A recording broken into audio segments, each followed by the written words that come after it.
মেয়ের সাথেও কথা হয়েছে আমার। তো আজকে আমি বিকালে অ্যারাউন্ড 5:30-6টার দিকে ওদের বাসায় যাই, যে অনেকক্ষণ বসেছিলাম, কথা বলতেছিলাম। ও অনেক চুপচাপ ছিল, কিন্তু ও হচ্ছে শেষ যখন আমি বের হয়ে আসব তখন আর কি ও খাটে বসা ছিল, ও আমাকে অনেক শক্ত করে জড়ায় ধরে।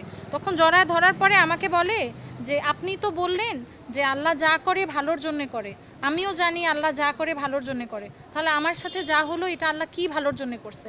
তখন আমি ও বললো যে আমার বাবাও মারা গেছে, তারপর আমার সাথেও এরকম হলো। আমি বলছি কিছু হয়নি, এটা কোনো বিষয় না।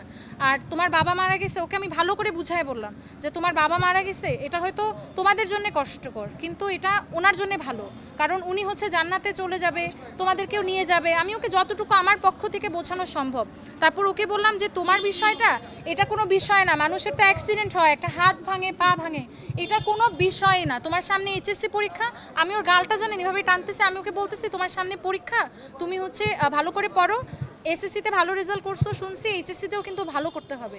ওকে আমি এইভাবে করে, এই যে দেখেন এটা হচ্ছে এই যে দেখেন 6:51 বাজের ছবি, আমরা একসাথে ছবি তুললাম আজকে। আর ওর ভেতরে কে চলতেছিল ভাই, এটা আমরা কেউ ফিল করতে পারবো না, যার সাথে হয়, যার কষ্ট সে বোঝে। তো আমরা সবাই চাবো যে আমাদের এই যে খুনিটা, তাকে খুনিই বলবো আমরা, কারণ তার কারণে বাচ্চাটা মারা গেল। আমরা চাই দ্রুততম